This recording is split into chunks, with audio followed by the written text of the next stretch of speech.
जय हिंद, जय भारत साथियों। मैं अक्षय भारतीय। साथियों, पूरे देश में जैसे कि आपको पता है कि इस वक्त निशुल्क कर्ज मुक्त भारत अभियान चल रहा है और मेरे साथी है सौरभ झिमल भारतीय जी, जो सातारा महाराष्ट्र से आते हैं और मैं वर्धा महाराष्ट्र से हूँ। साथियों, जो निशुल्क कर्ज मुक्त भारत अभियान जो चल रहा है ये आम नागरिक के लिए चल रहा है और पूरे देश में चल रहा है। आप देश के किसी भी राज्य से आते हैं या राज्य के किसी भी जिले से आते हैं तो बिल्कुल आप निशुल्क कर्ज मुक्त भारत अभियान में कर्ज माफी के लिए आवेदन कर सकते हैं। आपके ऊपर किसी भी प्रकार का लोन हो, जैसे होम लोन हो, एजुकेशन लोन हो, बिजनेस लोन हो, क्रेडिट कार्ड का लोन हो, पर्सनल लोन हो या गोल्ड लोन भी क्यों ना हो, तो बिल्कुल आप इसमें निशुल्क कर्ज मुक्त भारत अभियान में कर्ज माफी के लिए आवेदन कर सकते हैं। आपकी जो फाइल है वो वित्त मंत्रालय में हम भेजते हैं और वहां से सरकार से हम रिक्वेस्ट कर रहे हैं कि जैसे आपने बड़े बड़े उद्योगपतियों का कर्जा माफ किया है उसी तरह से आपने आम जनता का भी कर्जा माफ करना चाहिए। जिस संविधान के धारा के तहत आपने बड़े बड़े उद्योगपतियों का कर्जा माफ किया है उसी धारा के अंतर्गत आप आम नागरिक का कर्ज माफ करें, क्योंकि जीएसटी के बाद, नोटबंदी के बाद और लॉकडाउन के बाद लोगों की आर्थिक स्थिति खस्ता हो चुकी है, काम धंधे बंद हो चुके हैं या जो लोग जॉब कर रहे थे उनका जॉब चली गई है। ऐसे में अगर वो होम लोन की इंस्टॉलमेंट नहीं दे पा रहे और उनके ऊपर खतरा मंडरा रहा है कि उनका घर चला जाएगा। और एक बात तो और बुरी है कि जिनका कोविड के कारण, जिनके घर में जो कमाने वाला इंसान है उनकी मृत्यु हो चुकी है और घर में अभी बस महिला रहती है और उनके बेटे रहते हैं, तो ऐसे में वो बेटे को पढ़ाएगी या अपना घर का इंस्टॉलमेंट देगी। और ऐसे में बैंक्स या एनबीएफसी जो है या फाइनेंस इंस्टीट्यूशन है उनका घर नीलाम करने की सोच रहे हो, रास्ते पे आ जाएंगे। और अगर सनी देओल का आपने 56 करोड़ का अगर आपने प्रॉपर्टी जो ऑप्शन हो रही थी बैंक ऑफ बड़ौदा की वो आपने उनको इन्वर्स कर दिया, वो अगर आप उन्होंने उनका कर्जा आपने माफ कर दिया तो आम जनता का भी कर्जा माफ करना चाहिए। आखिर सरकार चला किसके रहे हैं? आप आम जनता के लिए सरकार चला रहे ना। अभी हमारी टीम हर जगह पे काम कर रही है। कल हमारी टीम वेस्ट बंगाल में काम कर रही थी, उन्होंने पुलिस परमिशन ली थी, परमिशन लेने के बावजूद भी उनके ऊपर एफआईआर करा दी गई बस बैंक के कहने से। आप बैंक देश चलाती है क्या? आपको समझना चाहिए। मैं पश्चिम बंगाल के जो मुख्यमंत्री है ममता दीदी से भी विनती करता हूँ, रिक्वेस्ट करता हूँ कि इस तरह से आप सरकार चलाएंगे, जो लोग आम जनता की मदद करने के लिए आगे आ रहा है तो आप उनके ऊपर एफआईआर करवाएंगे। बल्कि उन्होंने पहले नोटिस दिया था, आपको सूचना ली थी आपके पुलिस प्रशासन से कि हम इस जगह पे कार्यक्रम कर रहे हैं। बस 200 लोगों की उन्होंने परमिशन ली थी और 2000 लोग पहुंच गए, 3000 लोग पहुंच गए, क्योंकि जनता कर्जे के दलदल में इतनी बुरी तरह से फंस चुकी है कि जहां हम 200 लोगों की रिक्वेस्ट करते हैं प्रशासन से कि 200 लोगों का कार्यक्रम होगा, वहां 2-2,500 लोग आराम से पहुंच जाते हैं, क्योंकि आपने देश की स्थिति ही इस तरह से खस्ता कर दी है। वहां पंजाब में हमारे साथी थे, सौरभ जी थे, बताएंगे आपको अभी क्या हुआ पंजाब में। पंजाब में भी आप, पंजाब में तो आम आदमी पार्टी की सरकार है ना, तो आम आदमी पार्टी की भी सरकार साथ नहीं दे रही है, ना तृणमूल कांग्रेस की सरकार साथ दे रही है, ना भारतीय जनता पार्टी की सरकार साथ दे रही, तो आप देश चला किसके रहे हैं? इस तरह से आप देश चलाएंगे तो आम नागरिक जो है आपके तरफ एक आशा से देखता है, सरकार अपनी माए बाप होती है ये समझ करके देखता है, और आप इस तरह से उनके साथ बर्ताव करेंगे कहां तक सही है? अब सौरभ जी बताएंगे आपको कि पंजाब में क्या हुआ, वेस्ट बंगाल में कल क्या हुआ।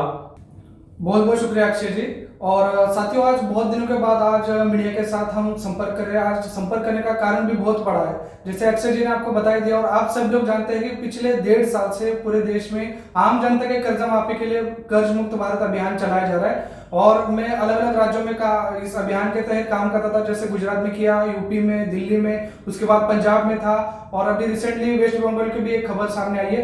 पंजाब में भी सेम हालत थी, जैसे इन्होंने बताया कि वहां पर तो हालांकि जो हमने ये मुद्दा लिया है आम जनता के कर्जा माफी के लिए, ये भारत सरकार से हम मांग कर रहे हैं, भारत सरकार से, क्योंकि ये केंद्र सरकार ही करेगी, पूरे देश का मुद्दा है।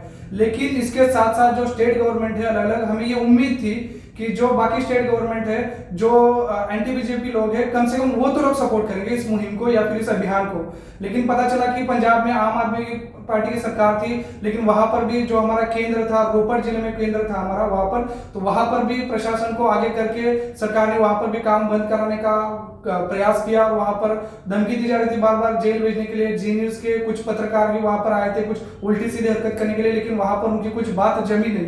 तो इस तरीके से अभी रिसेंटली कल की बात करते हैं अगर हम, तो वेस्ट बंगाल में जैसे अक्षय जी ने बताया कि वहां पर जो हमारे लीडर है, वहां के जो प्रभारी है, उन्होंने पहले ही पुलिस वालों को या फिर प्रशासन वालों को सूचित किया था कि यहाँ पर ऐसा ऐसा कार्यक्रम होने जा रहा है। और वो जो कार्यक्रम था उसमें इतनी सारी भीड़ आ गई, तो ये हालांकि सरकार का काम था, वहां पर उनकी जिम्मेदारी थी कि वहां पर कोई एक लीडर आए, कम से कम वहां का लोकल लीडर आए और उस जनता से बात करे। जबकि 200 लोगों को बुलाए गए, 2000 लोग आए, तो कहीं ना कहीं आप देख सकते हैं कि पूरे देश में जनता या फिर वहां पर राज्य में जनता कितनी परेशान है।